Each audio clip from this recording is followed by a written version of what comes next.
Welcome to the Stock Spinoff Investing Podcast, where we talk all things spinoffs.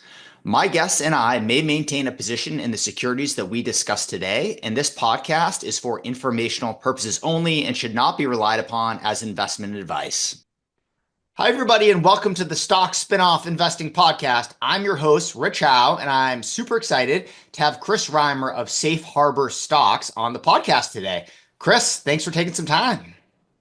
Thanks, Rich. Appreciate it. Happy to be here. So maybe, I know we're going to talk about all things spinoffs. In particular, we're going to talk about Amentum. We're going to talk about Magnera, which I know are two names that you've done a ton of work on.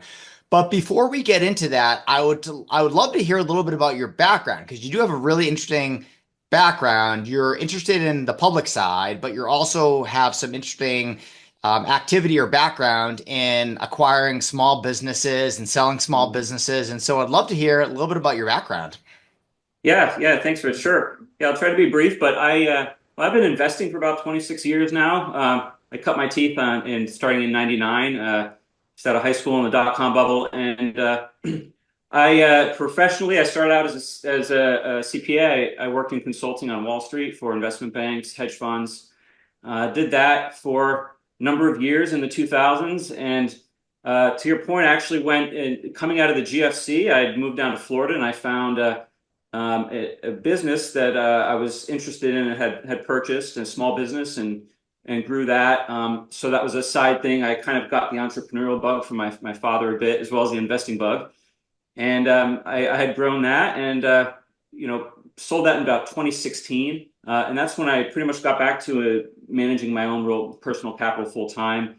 And really have a passion for public equities and doing the research and the deep dives. Really, my whole career has been a lot about that, from working on Wall Street and then even the small business side. Just in general, that's dedicate my life to that pretty much, my career. I didn't realize that your dad was in the entrepreneurial game. What did he do?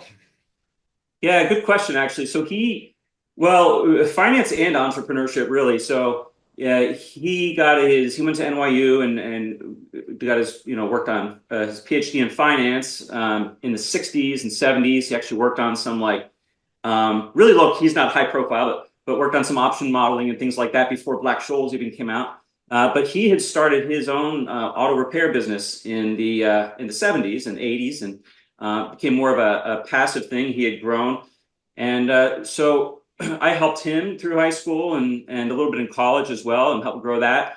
So that's sort of what he had done, and it was actually useful for me when 2009 came around, and I bought sort of a industrial service business here in Florida, and that's some of the knowledge that helped me really grow what I did from 2009 to 2016.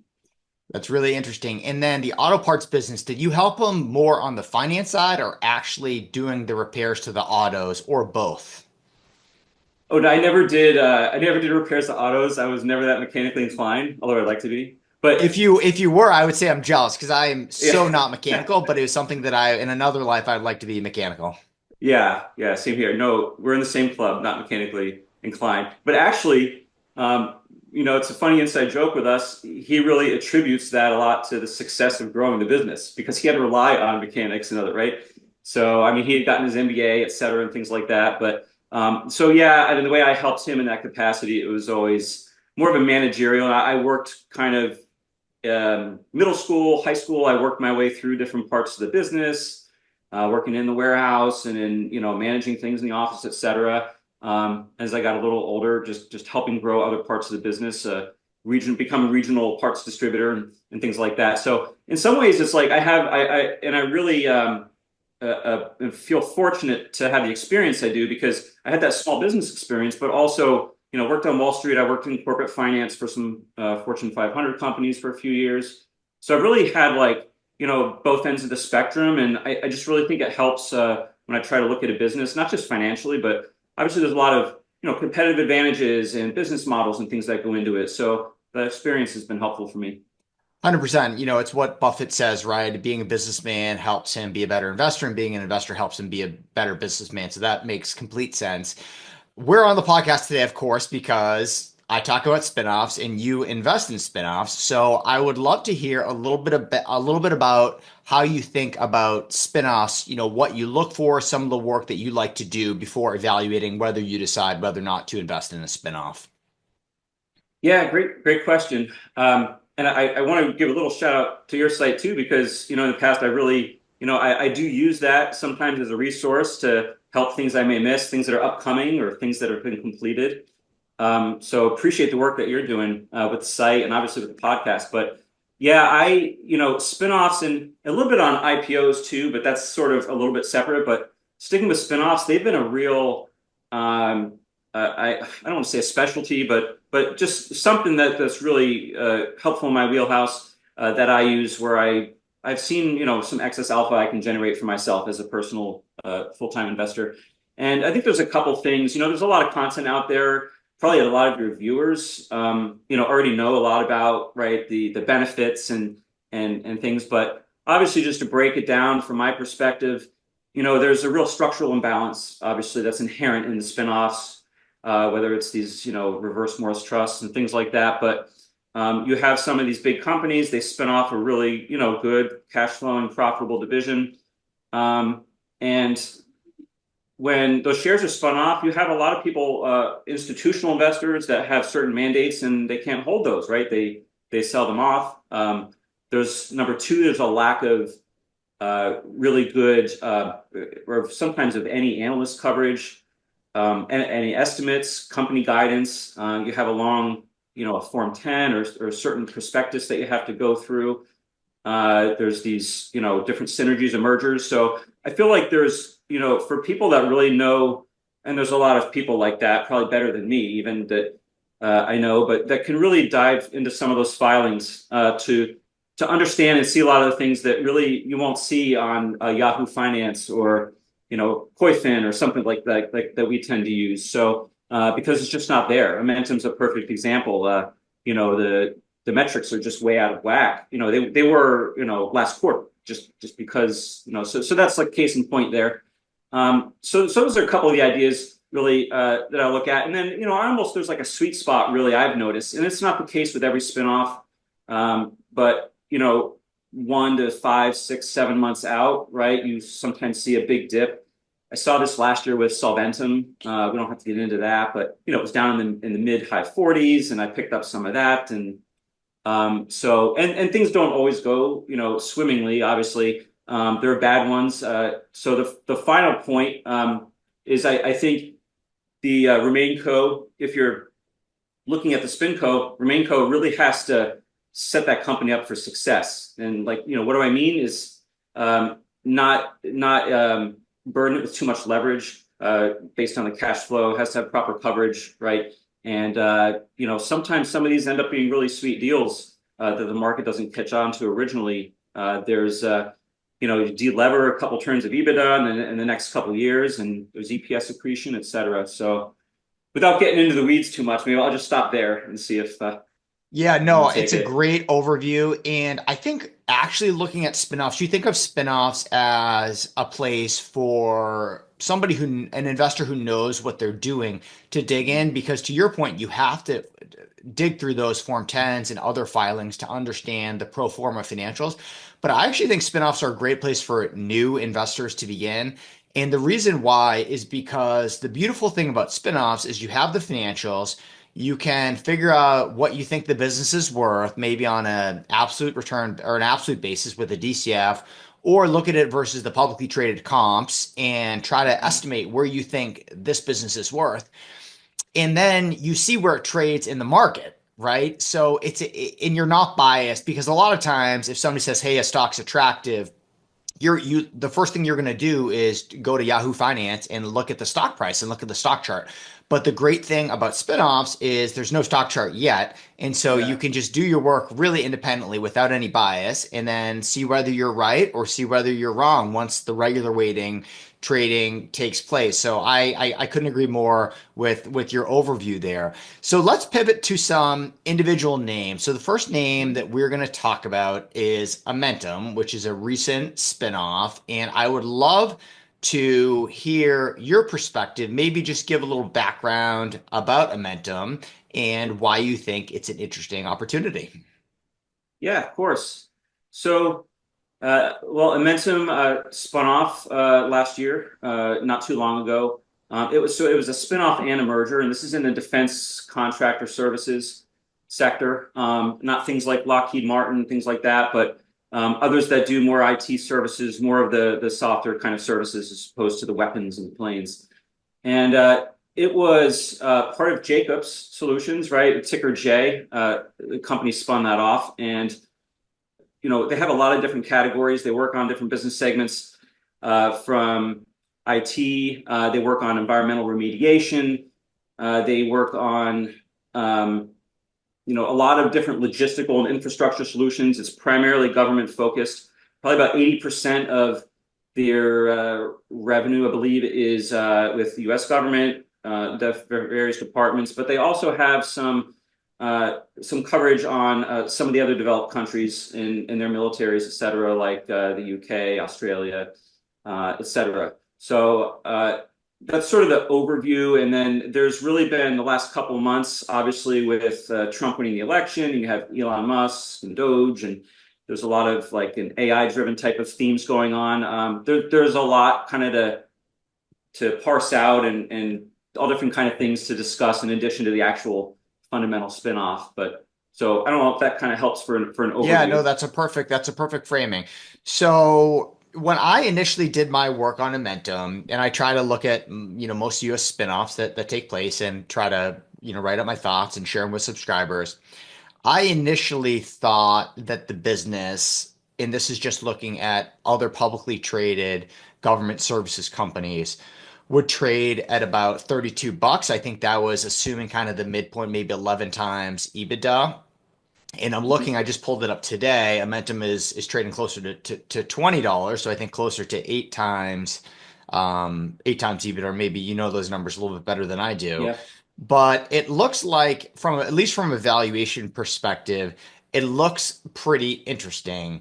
Do you think when you look at Amentum, do you think it deserves to trade in line with the other publicly traded comps? And do you think what do you think has been causing the recent weakness? Is it because it's a new spinoff and Elon Musk comes in and is going to increase government efficiency? And is that really the driver? Or has there anything really fundamental happened with Amentum that has driven? Because I think it did re-rate close to 30. And then I know it's traded Hmm. even below 20. But I guess what has really driven the draft in the stock?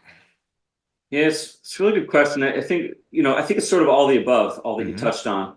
Obviously, it's a spinoff. One quick, and I posted this briefly in December on Twitter. There was just some things going on with the stock in December, and it was down in the 18s, and there's a lot of one thing. It was after the spinoff, it was added to the S&P 500, and then a month or two later, it had to be it was replaced, right, and it got on the S&P small cap.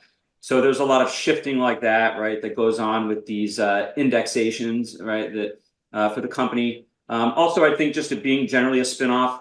It's funny. I looked at this stock. I don't remember when the filing. It was in the fall when I was reviewing the filings, and I think there was a couple of analysts that had stuff coverage on it, but they were like $1.40 a share, for EPS. And if you look in the decks, even from the company, pre-spin and stuff I looked at, I mean, it looked like it was $1.70, to $1.80.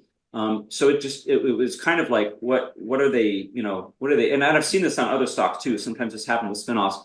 And then of course they released earnings in December, and immediately the estimates went from $1.40 right up to $2.10, which was, just right immediately, big one step. So that's kind of like why I think fundamentally it's real cloudy, right? There's the spinoff nature. So I think that's a factor. And then a couple other things, why the multiple, it was trading a lot higher.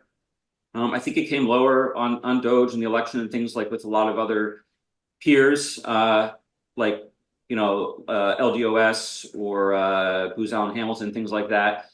And what I would say also is Amentum itself has been sort of a lower margin business. So less, not necessarily less value, but it's just it's been less. Some of the services have been a little less valuable, right, to government contractors. So it trades at a lower gross margin. There are some things that they've been doing. From this merger, they're planning to synergies. They have a company that's twice as big. They can kind of work their way into some of these higher value services and higher margin businesses. But I think that's been a part of it. And in some ways, I think it's like a 12% gross margin, and it's in some ways lower isn't so good. It's not as high signal for competitive advantage. But in some ways, to pivot into some of the AI and disruption, you have it may be actually a little more protective from something like a Palantir or Anduril, right? Because you think of, and that's probably a whole other call to get into those kind of companies and competitors, but that potential disruption there, those are more softer. They're data analytics, right? Software integration that are very essential. But Amentum is more boots on the ground, heavily service oriented, right? Base operations, logistics, maintenance of infrastructure, things like this. But they are expanding into some more of the advanced tech, enabled services. They have, out of 53,000 employees, they have about 15,000 that are they're STEM kind of classified employees. So they do quite a bit on that too. So that, I guess that's one of the, and then the other component to how it may be a little different and may trade a little slightly less is on the gross margin is they have a higher percentage cost of cost plus contracts. Sometimes the fixed price contracts, a lot of their competitors they can get higher gross margin on those because they kind of build and bake that in. And the government is sort of switching to that more. So there's sort of a trend for them too. But that's also, I think, in some ways an opportunity for Amentum because they can actually, they've increased their adjusted EBITDA margin by about 30 or 40 basis points. They have some synergies where they can get that a little higher. And as they transition to more of these fixed price contracts, which has risks itself, of course, we can get into, but they're estimating, and I don't know how much weight I can put into this yet, but to get from about 7.5 EBITDA margin to about 8.5, 9%. So right there's some operational leverage too, right? But so I'll stop there. Yeah, no, that's really helpful. I guess how much I think I didn't even really realize that this company is viewed by the market as at risk from Palantir, from like an AI perspective, and some of the other contractors Yeah. that could operate in the defense space. But I guess, the big risk that I always think of, and I also think of like what edge could I possibly have, is Elon Musk coming in with DOGE and saying that he's gonna cut government expenses and cancel certain government Yeah. divisions. And I'm skeptical, right? Like recently read one of Ronald Reagan's biographies, and I think one of his big messages when he came in was, "Hey, we're going to cut bureaucracy, we're going to cut taxes, we're going to make government smaller." And when Ronald Reagan was president, actually government spending increased because it's really, really hard, and there's so many different vested interests and lobbyists who are really good at arguing for their small little part of their world. And so I'm initially skeptical, even though Elon Musk, it seems like there's nothing that he can't do. But at the same time, it's not like he can make a unilateral decision to cut expenses by X amount. Like other processes have to take place for that to go forward. So how do you think about the risk of Elon Musk and DOGE and the cuts to government spending and that impacting Amentum? Clearly, it sounds like you're not overly worried about it, but I guess what gives you confidence that this isn't going to be a massive issue for Amentum? Yeah, and I share sort of the same sentiment as you in a lot of ways. I think it's a bit overblown, at least in the short term. Obviously, there are long-term trends that can play out over several years, right? Where there can be a transformation in how government procurement and contracting is done, and that's what Palantir, Anduril, and things like that are doing. But related more short term, this administration in the next few years and DOGE, yeah, I think it's more of like review and repurpose as opposed to just like broad cuts, and there's a lot that's mandated. With Amentum, the environmental remediation business, I mean, that's maybe like 12 to 15% of their business, but there's others like it, but it's an example of how necessary those things are. I mean, you can't just cut this stuff out of the budget. I mean, this is like remediation, nuclear waste sites and things. You can't just, managing and containing those things, right, and keeping up with them. And they do a lot with the sustainment and kind of reviewing, testing, evaluation, and different services. So, obviously, another thing is the relationship, and I learned of this a little bit too, digging into Anduril and Palantir, especially Anduril. What they're doing is pretty interesting, and they're trying to integrate and be like the middle software layer, right, for procurement gradually. And one of the things they talk about is just how entrenched really a lot of these defense contractors are. I mean, something like Amentum, and they're not the only one, but I mean, they have like over 100 years of relationships, right, with the DOD, the Department of Energy. I mean, they worked on the Apollo missions. They worked on developing sites in the 40s, 50s for Cold War, et cetera. So these are relationships, like you said, your point, and the bureaucracy, they don't just go away overnight. But that said, I mean, there's obviously shifts going on, and things like Reagan tried to do, and I think there's going to be progress, and I think we need progress for these things. But it's going to be a lot slower to have an impact on these businesses than a lot of people think. So in some way, I think that represents an opportunity, at least for something like Amentum that trades below its peers. I see some margin expansion, and getting up more in line with its peers, and the multiple just re-rating a little bit, even near the average, which like I talk about all those numbers and stuff in the articles and the write-ups I've done on the newsletter. But those kind of things, I think there's a little more, a little more edge there for someone holding Amentum. And I guess I'll end on one other thing and throw it back to you. But I think a good example of this DOGE and all this kind of stuff is what happened last week. And I tweeted, I mean, it was like Substack. I've been using Substack, right? Substack notes and things. But I put a note out about the article last Tuesday. There was a sell-off in that sub-industry because of the spending freeze, right? You maybe remember hearing that in the news. And then they're just stopping new contracts, like not current spending, but they're stopping signing any new contracts, right, for DOD, et cetera.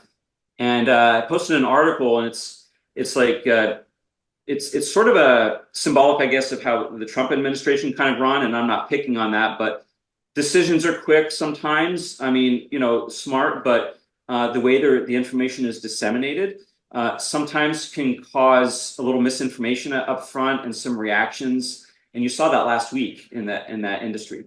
And then the Army, basically, if I can actually like share the article link or something later if you want, but the Army, the whole Department of Army was like up in arms, right? Of what's going on. Everything is being frozen, no new contracts, and it turned out it's just something a little more specific and strategic. But the way it was pushed down and disseminated, it caused a lot of commotion. So I think those kind of things are a little symbolic of the short-term versus long-term impacts of these kind of things. So this stuff's not just gonna change overnight, but we do need, we do need obviously some changes. That makes sense. What do you think is fair value? So I think it's trading around 20 or $21. What's your fair value target, and what valuation, I guess, do you assume in that scenario? So I mean, I can't remember the exact numbers. If you look through the newsletter article, I think the peers are trading at 14 to 18. I mean, just say $14, 14 PE, right? If it trades back up to 14. And I think it's around 10 today based on the company guidance, which was higher than we expected in December. That would put it around a little over $28. So nice 40% return, and maybe a year or so. And then maybe it takes some time to expand the margins, et cetera. But they seem to have a pretty good plan to do that. Plus, there's deleveraging in there, which there's synergies. There's deleveraging synergies from the merger. They're paying down a whole turn of debt, going from 4x to 3x net leverage. That's going to add another 7. I think it was 7% CAGR over the next few years. So even if they don't quite hit that 14, I mean, yeah, you still have a pretty good double-digit CAGR, I think, potential on this in the next couple of years. And I would put a note quickly though that the $2.10 EPS that the company guided for 2025 back in December does assume that there's no huge material shifts and impacts in government budgeting expenditures and things like that. But again, like I think it's more of a review and repurpose as opposed to just broad cuts, especially for defense. And a lot of the stuff they're in is really more. It's not just environmental remediation, but it's mission critical, and it's physical infrastructure, right? It's maintaining and dealing with physical infrastructure as opposed to this soft kind of stuff that like Palantir is in at this point. And it's space exploration, which is obviously important to Musk and the Trump administration. Just intelligence, things like that, right? Intelligence assets, satellites, and things. So. That makes sense. My last question on Amentum before we pivot to Magnera is that, as you mentioned, this business was spun out and merged with a private equity-backed business, I think, which originally was called Amentum, but the new company is also called Amentum. Yes, yes. And I think the private equity company that owned the company that it was merged into has a good reputation, but I think they own about 75 or 37% of shares outstanding. So I'm just curious if you have any thoughts on a potential overhang from that. Is that an issue? Is that not an issue? Just how you think about, a PE-backed company owning a significant stake in a business that you own. Yeah, it's a good point. I think, and I look at a lot of spinoffs, and a lot of them are PE-backed, so sometimes I get my wires crossed on specifics. So I definitely check like the newsletter, and obviously Rich's, your stuff, Rich, too, any coverage you have on your site. But I believe that one PE-backed investor. I believe they're pretty good with managing, and I take consideration of the fact of these spinoffs if there's a significant overhang in interest on how they manage that, right? Because you have a firm that can do it wrong and can do it thoughtfully, and some people do that with kind of strategic secondary share offerings, right? That don't dilute the stock, right? But they just find ways to kind of offload a certain amount of shares. And they haven't. I know kind of the story, but I'm forgetting the actual name. But they tend to be one that's a little more strategic and thoughtful with that, and they also tend to stick with their portfolio companies for quite a long time afterward too. So I don't think it's too much I worry about. Like any details on it, I'd probably direct people to maybe your site or my, the newsletters. I have a few articles written on it as well. But there is a material interest still, definitely. But on the surface, I'm not too concerned about that. Okay, that's history. helpful. That's helpful. All right, let's talk a little bit about Magnera. So I am interested in Amentum. I don't own it. Magnera, I do own, and I'm, officially recommending. But would love to compare notes on Magnera. So just to give everybody a little bit of background, and then you can fill in as well. So Barry spun off its nonwoven business and merged it with Glatfelter, which used to be a publicly traded company that traded under the ticker GLT. And from my perspective, this new Magnera business is a better business than what Glatfelter used to be because it's larger, number one, which helps with a lot of things. You get more scale, more economies of scale. And this business is going to have or does have higher margins. And then I think the other interesting aspect here is that, and actually your write-up really did a nice job of showing this, is that it looks like the business is troughing. So I think you showed quarterly growth for both the Barry spun-off entity as well as Glatfelter, and it looks like quarterly growth on a year-over-year basis really troughed a couple quarters ago and is on the upswing. So the nice thing here, potentially, and why I think it's pretty interesting, is that you could have a business that has trough earnings, couple that with it trading at what looks like a trough multiple.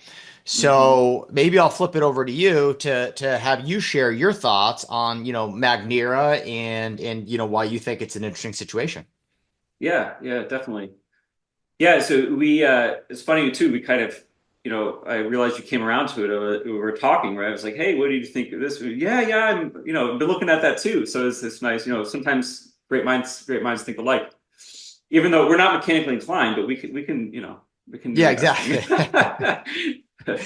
But yeah, so on Magnera, yeah, I like the company a lot too. Obviously, it's a different, especially with the news over the weekend with tariffs and everything. And I know it was David or someone commented on your post about talking about tariffs.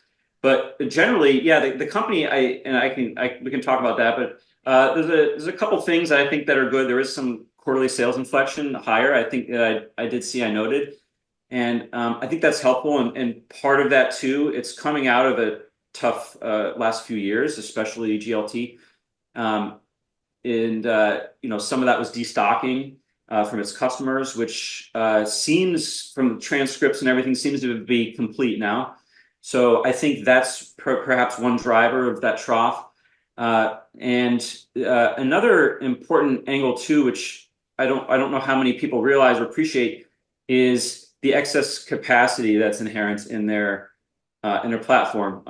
They went through in 21, I think it was more the GLT side. I can't remember which one, but they went through with the war in Ukraine and Russia. They had about 7% of sales in 21 that were affected and went offline. They repurposed some of those, but there's still excess capacity there that they have some.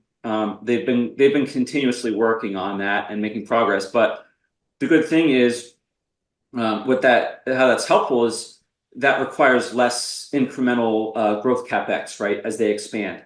So that's higher, much more cash flow, right? You already have that built out, assuming it can be repurposed in proper ways in sort of adjacent markets.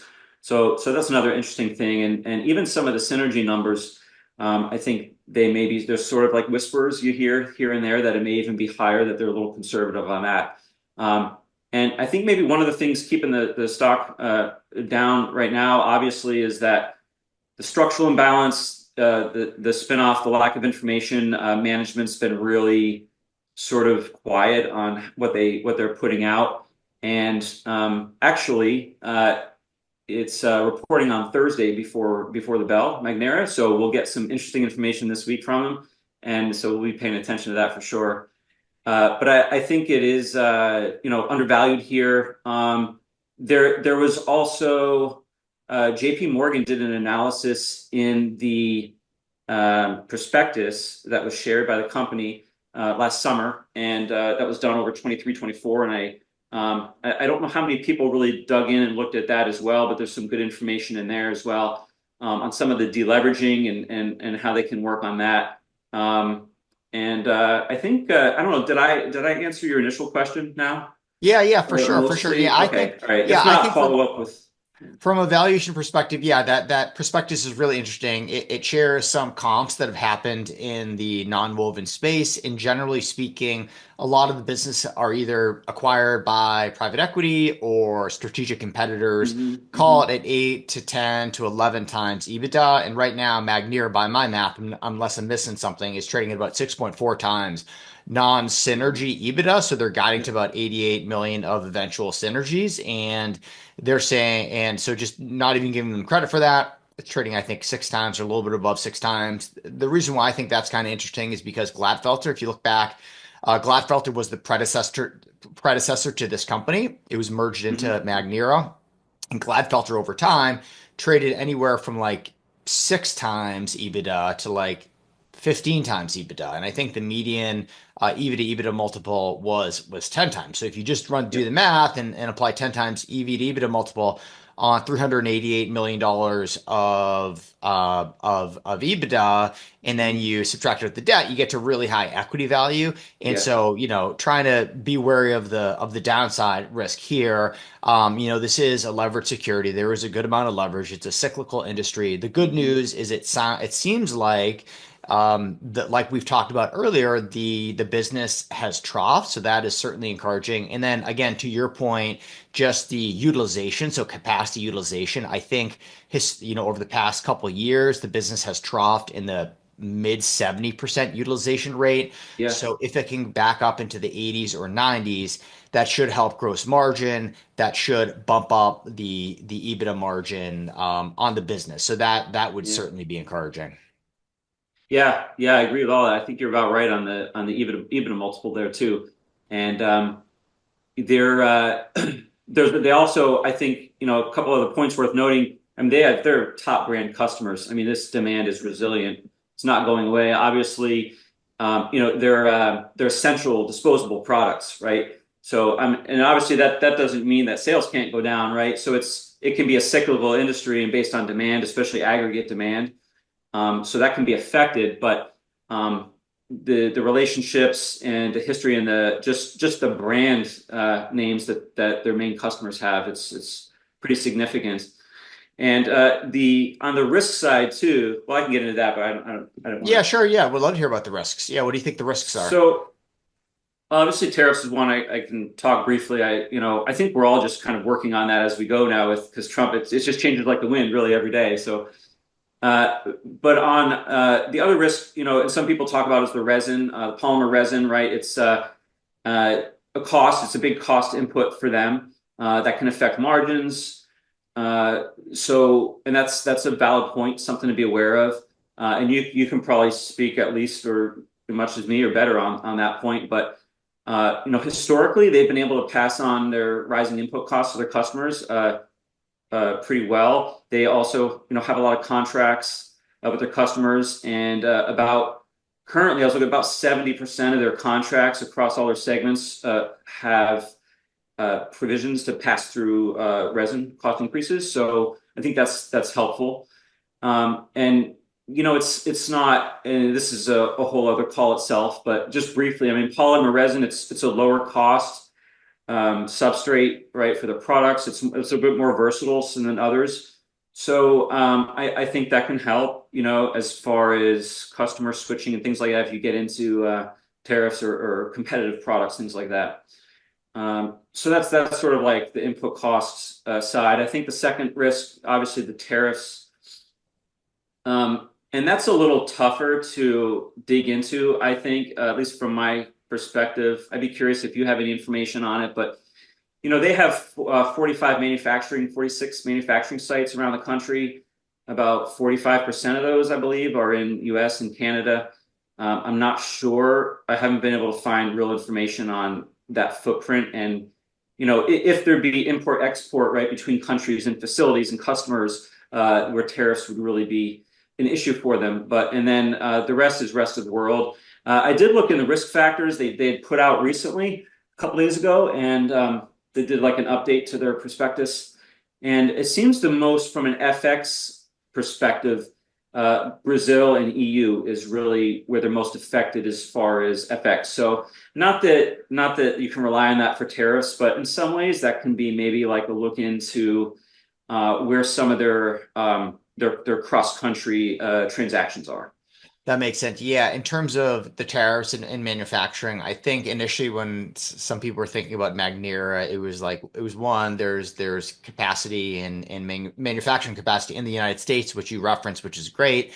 And then I think they also have some capacity in Mexico. And it was like, oh, good, it's not in China, it's in Mexico. So we're good. And now it's like, nope, no matter where you have manufacturing capacity, you're going to Yeah. get tariffed. And so I mean, I honestly think I'd be curious, if anybody has some strong views on this to reach out and share if Yep. you have any strong takes. But it's just, I think maybe this is the wrong take, but I think it's a lot of bluster and I think it's a lot of negotiating Yeah. tactics. And we'll see where we end up. But even if I spent the next 48 hours, reading up on tariffs and reading the smartest people's opinions, like I don't know if I would necessarily have an edge on that. And so Totally agree. we're going to see what ends up happening.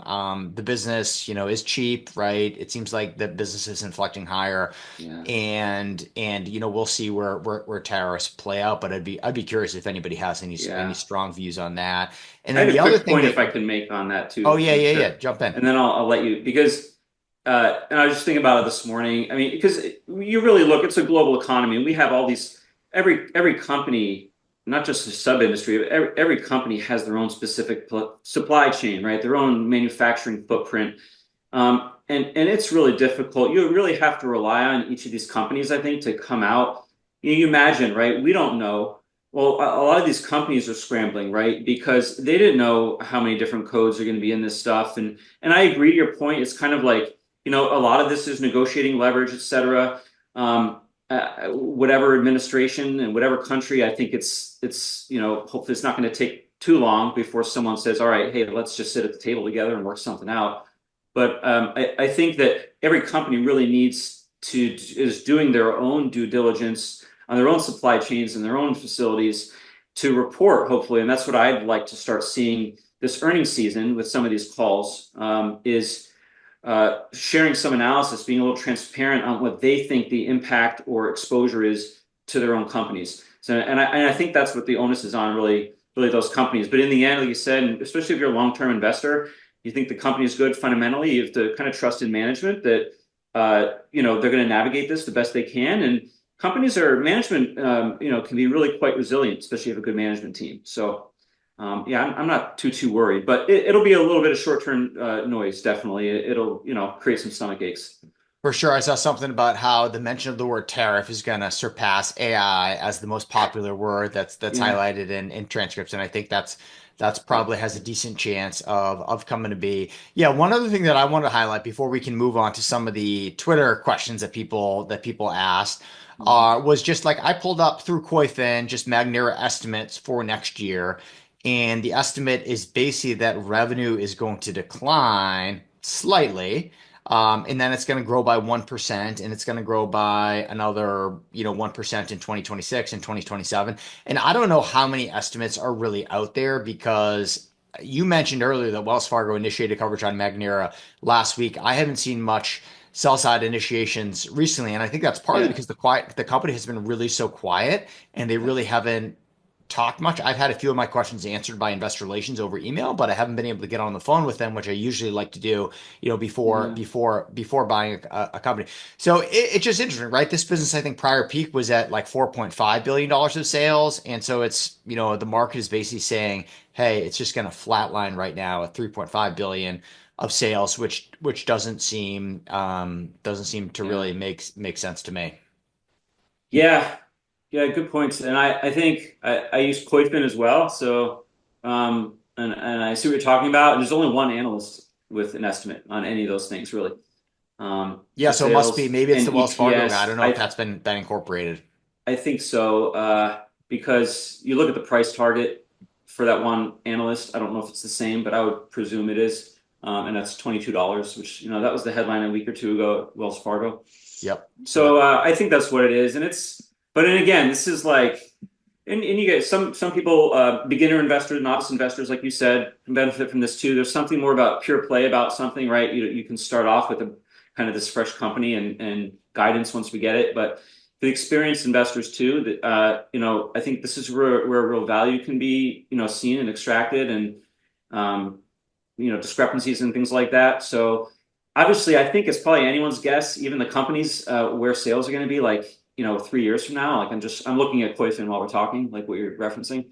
So who knows? But I know they're guiding, I think, through 2028, the company itself, and put out some guidance for 5% CAGR in revenue and 10% free cash flow, I think.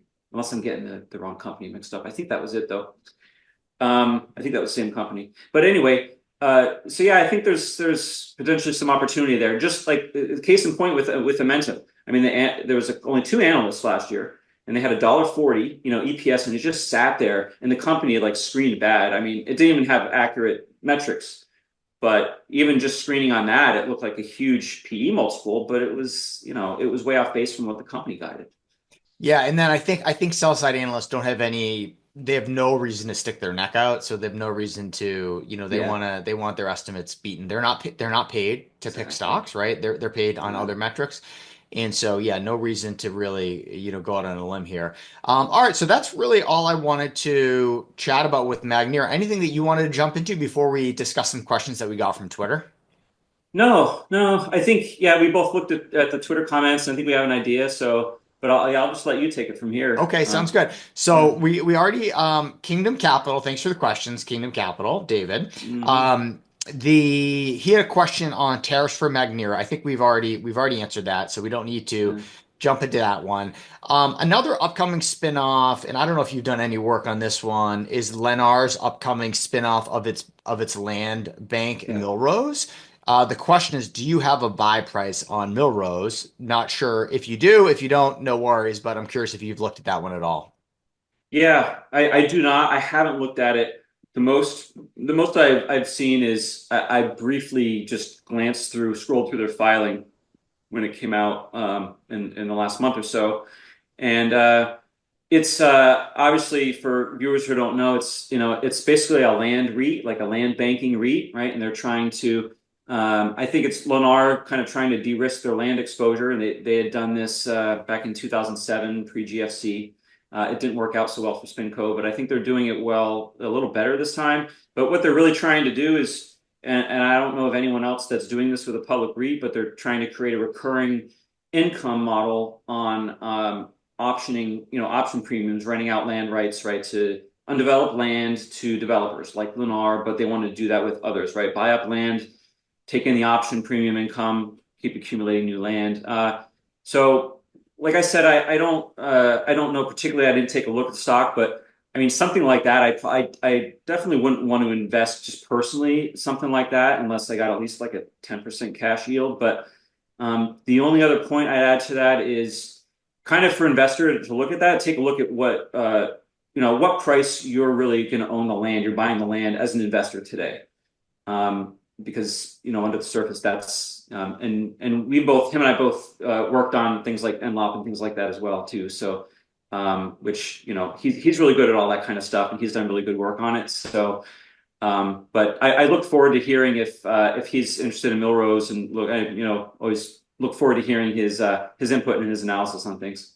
Yeah, so Millrose, as you mentioned, it's going to be a land bank. So basically, all of Lennar's land is getting spun out, and then Lennar is going to pay Millrose an option fee, which I think is going to vary between 7 to 10% of asset value Hmm. to have the right to basically buy that land, and then Millrose isn't going to make a profit or loss on the land. So, like pro forma, I think Millrose is going to do about 350 million of earnings, and I think it's a REIT, so they're going to pay out 90% of that.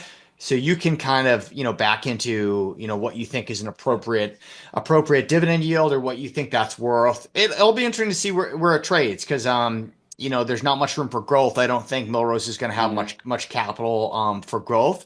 But if it pays a juicy enough dividend, it could be interesting.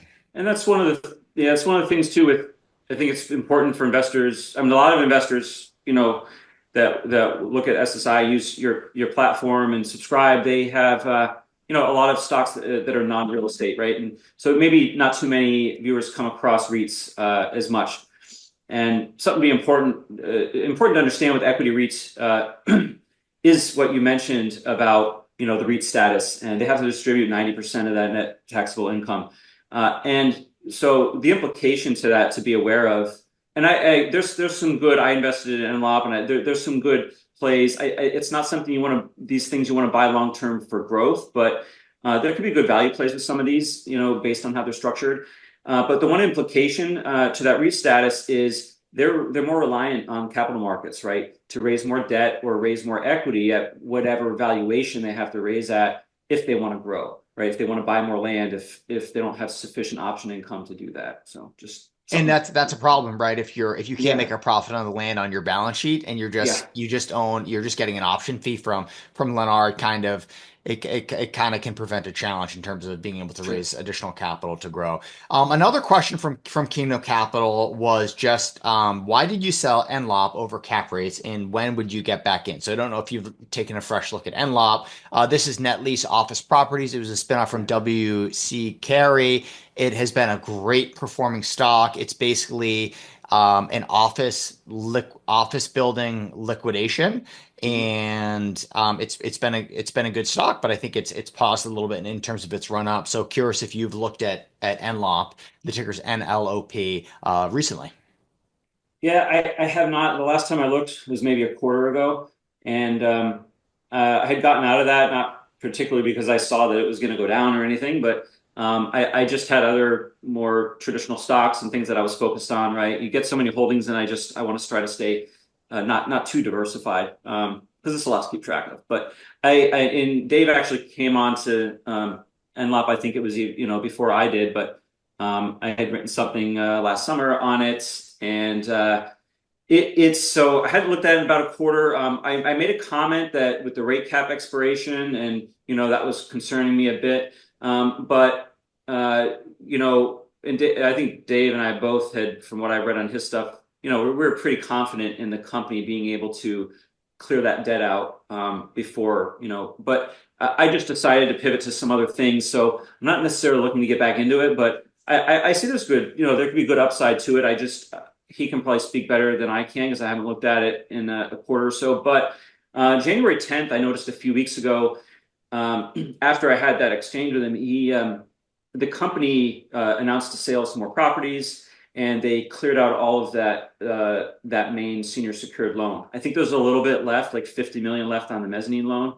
But so I think that rate cap expiration, whenever that actually is going to happen, that's become more of a moot point now in the last few weeks. So I think that's helpful for NLOP investors. And I think the ABR, the annual base rent, has sort of peaked already. Cash NOI is maybe doing that now or soon, just because they've cleared out a lot of those profitable properties. But I think really, the easiest money's maybe been made already, but there's still meat on the bone. I think it really comes down to combing through the portfolio they have left and estimating kind of what those unencumbered assets may sell for, especially KBR, which is like the biggest. I think probably it's over 20% of their annual rent at this point, which is like a big, tall office tower that's sort of outdated, I guess, a little functionally obsolescent. But there could be some meat on the bone there. Makes sense. That's helpful. Okay, Lone Wolf Capital asked, what is your favorite spinoff situation on the horizon? Yeah, it's a good one. Wholesome. I think that's the one I'm looking at. There isn't anything really to review and digest yet at this point.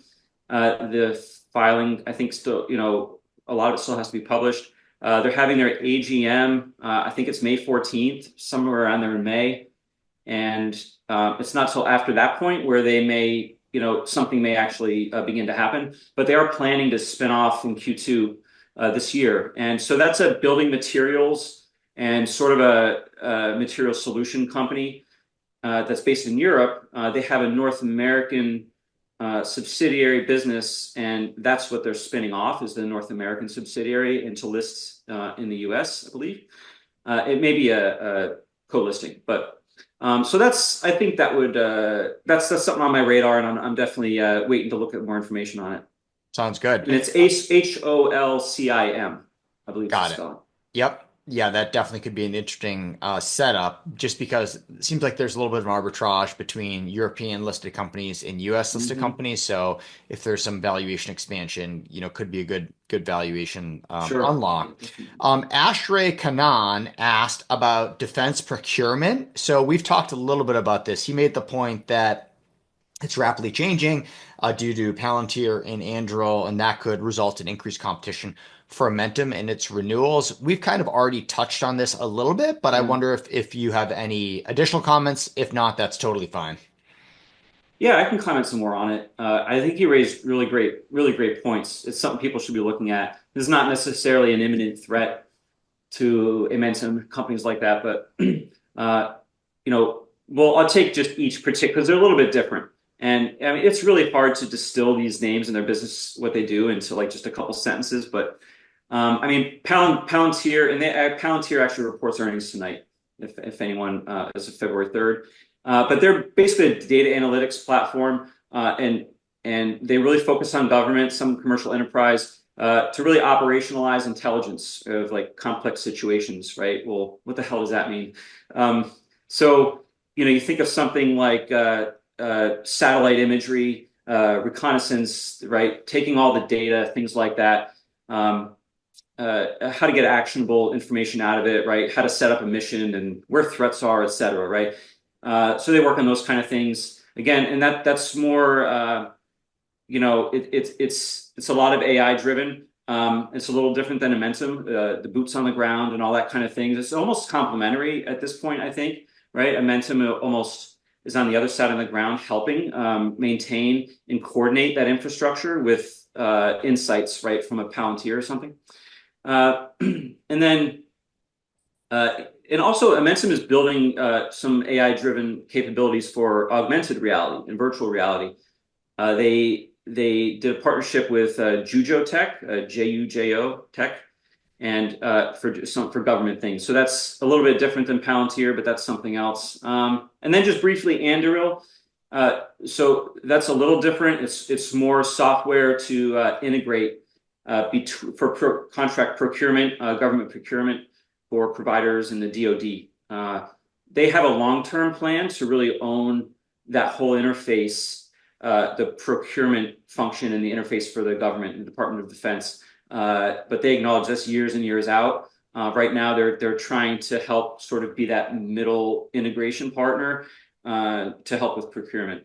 And what they're doing, because the other important thing to understand is this industry, these defense contractors, it's very relationship based, and it's going to be for a while. Like I said, Amentum has been doing it 100 years. It's so to get a DoD contract, to even bid on them or getting competitions, you have to have history with them. They want to know the company can pay, can deliver, especially on mission critical kind of solutions. So Anduril has some good names and money, et cetera, technology behind it, but they don't really have that track record yet, and they're working on building that. And to get big enough, what they're doing is buying up some small government providers to gain access and build the trust with DoD. So I guess that's a little extra more like perspective on those, but obviously that could be a whole other call, just talking about the AI side of things. It's really interesting field though. Yeah, for sure, for sure. Okay, so those were only the questions that I flagged on Twitter that I wanted to cover. Were there any others that you had that you wanted to touch on? I don't think so. I think we mostly covered them. No, Okay. I didn't have any. You did a good job of hosting and queuing me up for the stuff. I appreciate it. It made it easy. Well, Kris, really appreciate you coming on the podcast. You're looking at all these spinoffs, so would love to have you on, as a recurring guest. But before we wrap up, I would love for you to just share for other people, other folks, where they can access your write-ups, because I think your write-ups are all free. You've written up Amentum, you've written up a bunch of other stocks in your Substack. I actually realized that I hadn't subscribed to your Substack because I was like, I searched for your name and Amentum in my inbox, and I didn't find the write-ups. Yeah. And so I must have just noticed your write-ups on Twitter, but I subscribed this morning. So where can people, get in touch with you, subscribe to your Substack, follow you on Twitter? Sure. Yeah. Thanks for the opportunity. Well, the best place, I'm on Twitter, just Kris Rymer, KrisRymer. The main place to find me is my Substack newsletter, safeharborstocks.com.